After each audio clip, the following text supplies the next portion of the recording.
Yin and Yang. You've probably seen this sign, this symbol on karate schools, on health food stores. What do they mean? And how do they correlate with what we call the autonomic nervous system? It's actually quite fascinating. Hi, I'm Professor Noah Samuels. I'm an integrative physician and founder of Integrative Medicine 101. So yin and yang are two aspects in ancient traditional Chinese medicine of the body's systems, of the energies, and when they're in balance, the person is healthy, they're functioning physically and emotionally, spiritually. But when they go out of whack, that's when the problems begin. The autonomic nervous system is, as it sounds, it's autonomous. It works on its own. We don't have any control over it.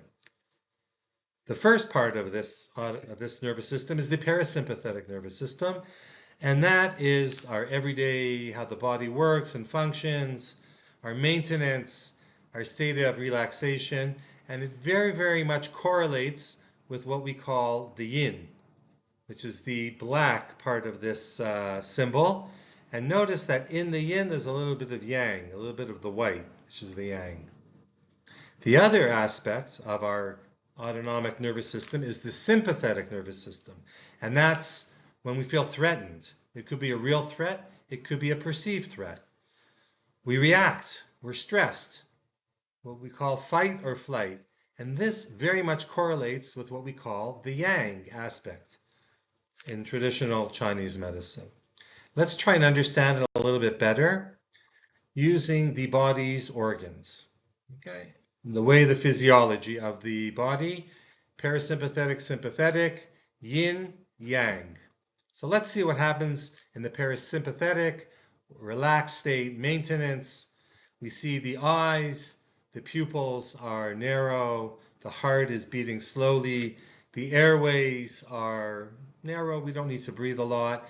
And the other things that are working in full capacity, digestion, urination, basic maintenance. In contrast, we have sympathetic nervous system. We said the stressed, fight or flight. So here, the pupils open up so that we can see our enemy or the danger that's approaching. Our heart rate increases. Our airways open up so we can get more oxygen. And the rest of the activities, the maintenance activities of our physiology they're not stopped, but they're reduced because they're less important during this stressful period of our physiology. And again, yin and yang. In the yang, there's a bit of yin. In the yin, there's a bit of yang. And that's how most of us work. When there's imbalance, so for example, the yin, the parasympathetic system predominates. It's overactive. So we have some conditions, let's say the thyroid function is reduced, hypothyroidism. The patient will be more depressed, they'll feel cold, more tired. Emotionally, they'll be more passive.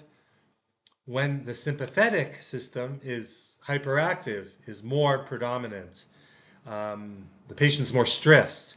There's more yang, so the thyroid gland will be hyperactive. The patient will be more of a manic state. Instead of being cold, they'll feel hot. They'll be irritable. They'll be angry. They'll be frustrated. So these are two extremes caused by an imbalance between yin and yang, according to Chinese medicine, as we understand it in today's conventional Western medicine. And this is very important for the therapist, for the practitioner of traditional Chinese medicine in creating, in planning, in programming a treatment regimen. So one of the most important questions that a acupuncturist or a traditional Chinese medicine practitioner or an integrative practitioner will want to know is there too much yin? Is there too much yang? How are these two interrelated? If you'd like to hear more, press on the link below.